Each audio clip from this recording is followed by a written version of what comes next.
உன்னுடைய கஷ்டங்களை தீர்க்க உன் தாய் மீனாட்சி உன் வீடு தேடி வந்துவிட்டேன். இனி உன் வாழ்க்கை ஒளிமயமாக மாறும். வாழ்க்கையில் ஏன் எதற்கெடுத்தாலும் காரணங்களை அடுக்குகிறாய்? ஒரு நிகழ்வு நடந்தால் அதற்கான அர்த்தங்களை யோசி. அதற்கு பதிலாக காரணங்களை தேடி அலையாதே. காரணங்களை தேடுவதால் உனக்கு என்ன பயன்? அது உன் மனதை திருப்திப்படுத்தாது. என்றைக்குமே காரணங்களை தேடி அலைந்தவர்கள் ஜெயித்தது என்று இல்லை. காரணங்களால் நிம்மதி குறைந்துதான் போகும். அது எப்படி?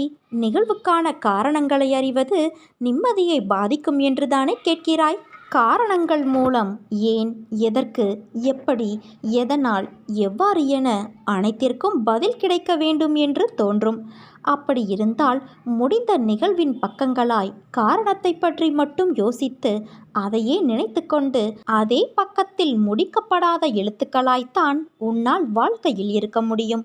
அதற்கு பதிலாக இவ்வாறு நினை. என்ன நடந்தாலும் அதற்கு ஒரு காரணம் இருக்கும். அது என் சாயப்பாவுக்கு தெரியும்.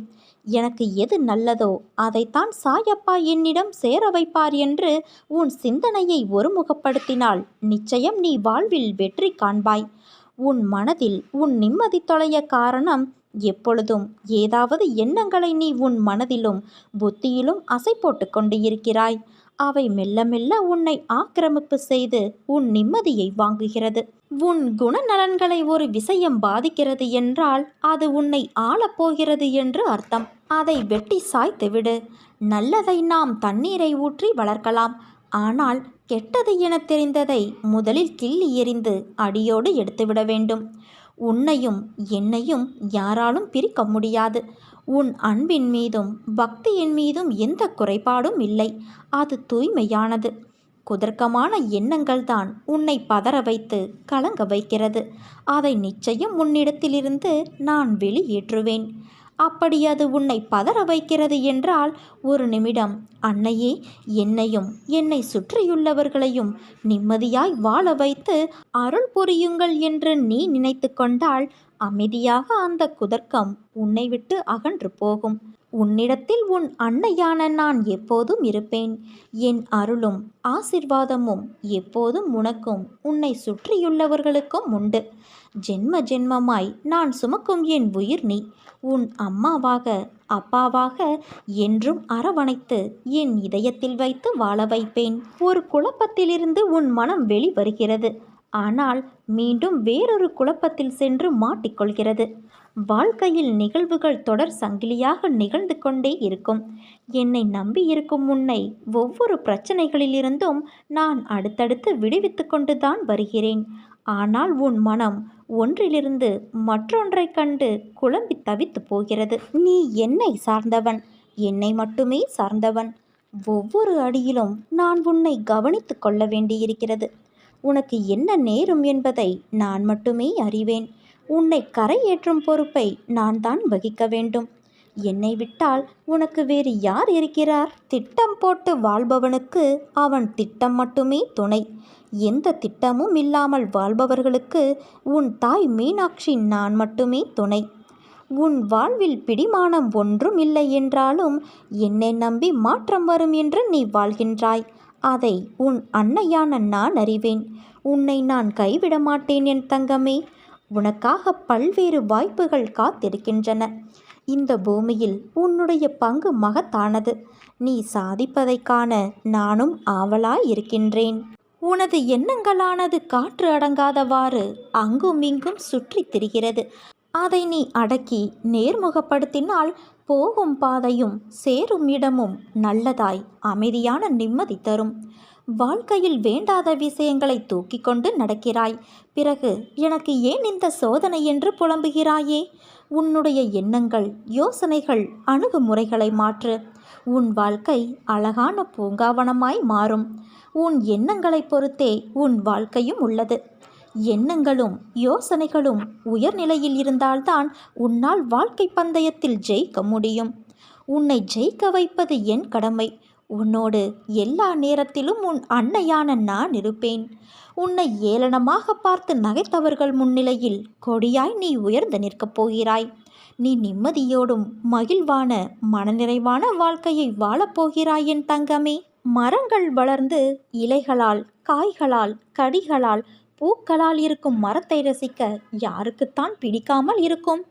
ஆனால் அந்த நிலை வருவதற்குள் அந்த மரம் படும் பாடு தன்னையும் காத்து, தன்னை நம்பி நிழல் தேடி வரும் அனைவரையும் காத்து, தன்மேல் அடைக்கலமாய் தங்குவதற்கு வரும் உயிரினங்களையும் காத்து மிகப்பெரிய நிலைகளை கடந்து வருகிறது.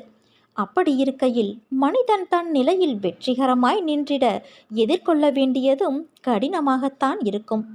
சோதனையை தாங்கி நகர்ந்து வரும் அந்த சிறிது நேர போராட்டம்தான் உன்னை எப்படி என்று உனக்கே தீர்மானித்து காட்டும். ஒரு தாய் தன் பிரசவ வலியின் போராட்டத்தை தாங்கிய அந்த நிமிடங்களுக்கு பிறகு தன் உயிருக்கு மேலான குழந்தையை ஈன்று எடுக்கிறாள். தன் குடும்பத்தை தாங்குவதற்காக தந்தை எத்தனையோ போராட்டங்களை தாங்கிக் கொண்டு இருக்கிறார். இதே போல ஒவ்வொரு கட்டத்திலும் போராட்டம் இருக்கத்தான் செய்யும். அன்னையே, அப்படியென்றால் வாழ்க்கை என்றாலே போராட்டம்தானா என்றால் இல்லை. ஆனால் வாழ்க்கை என்றும் ஒரே கோட்டில் செல்லாது. அதை அடுத்த கட்டத்திற்கு எடுத்து செல்லும் நிலை பெரிது. அதற்கான சூழல் மாறுபடும். அதுதான் போராட்டமான நேரம். போராட்டங்கள் தான் வாழ்க்கையை வாழ கற்றுக் கொடுக்கும். அதைத்தான் உன் அம்மா நான் உனக்கு போதித்து வருகிறேன். நீ வெற்றி பெறுவாய் என் தங்கமே. இந்த போராட்டத்தில் நிச்சயம் நீ வெற்றி பெறுவாய். இந்த போராட்டம் வெற்றியடைந்தால் அடுத்து போராட்டம் இல்லையா என்றுதானே உன் கேள்வி. உன்னுடைய வாழ்க்கை அடுத்த கட்டத்திற்கு எப்பொழுதெல்லாம் செல்கிறதோ அப்போதெல்லாம் போராட்டம் தொடரும். இந்த போராட்டத்தின் வெற்றி என்பது மிக விசேஷமானது. எதனால் என்றால் உன் வாழ்க்கைக்கான முதல் தளமான போராட்டம்தான் நீ இப்போது எதிர்கொள்வது. அதில் வெற்றி பெற்றால் பக்குவம் என்ற பொக்கிசமாக மாறுவாய். அதனால்தான் உன் அன்னையான நான் கூறுகிறேன். என் பரிபூரண அருளும் ஆசீர்வாதமும் அன்பும் பெற்ற என் செல்ல பிள்ளை நீ. வாழ்க்கையில் நீ பயணிக்கும் ஒவ்வொரு நாளும் ஒவ்வொரு பக்கங்கள். அவற்றுள் சிரிப்பு, கண்ணீர், சந்தோஷம், கோபம், கஷ்டம், வெற்றி, தோல்வி, ஆசை, நல்லது கெட்டது என எல்லாம் நிறைந்துதான் இருக்கும்.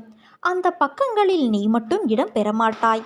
எல்லா உறவுகளும் கதாபாத்திரங்களும் அதில் இடம் பெறும். அவர்களால் உனக்கு கிடைத்த அன்பு, கிடைக்காத அன்பு, நிலையில்லாத அன்பு, உண்மையான அன்பு என பல பரிமாணங்கள் இடம் பெற்று இருக்கும். ஒரு அன்பு விலகும்போது ஏற்படும் வலி, ஒரு அன்பு கிடைக்கும்போது ஏற்படும் சந்தோஷம் என பல வர்ணங்கள் கொண்டது.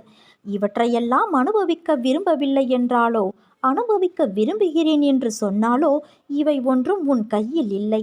யார் யார் உன் வாழ்க்கையில் அமைய வேண்டும் என தீர்மானிப்பது உன் அன்னையான நான். இதற்கும் எவற்றிற்கும் நீ காரணமில்லை. புரிகிறதா? உறவுகள் என்றால் சண்டைகளும் மனக்கசப்பும் வருவது இயல்புதான். ஆனால் அதற்காக என் வாழ்க்கையை நான் தனியாக வாழப்போகிறேன் என்று சொல்வது அர்த்தமற்றது. முதலில் கூறியபடி உன் வாழ்க்கையில் என்ன நடந்தாலும் அதற்கு என் சம்மதம் வேண்டும். அதனால் தனித்து வாழப்போகிறேன் என்று புலம்பாதே. கைகளை சேர்த்து வைத்து அடித்தால்தான் கைத்தட்டலின் ஓசை கேட்கும். அதனால் தனித்து செயல்படு. ஆனால் தனித்து வாழ்வதற்கு யோசிக்காதே. நீ என் பரிபூரண அருளும் ஆசீர்வாதமும் அன்பும் பெற்ற உன்னதமான பக்தி கொண்ட என் பிள்ளை நீ. நல்ல எதிர்காலத்தை பொற்காலமாய் பெற்று நீ சந்தோஷத்தோடு வாழப்போகிறாய். உன் அன்னை மீனாட்சி தாய் நான் இருக்க பயம் ஏன் உனக்கு? நம்பிக்கையோடு இரு, நல்லதே நடக்கும்.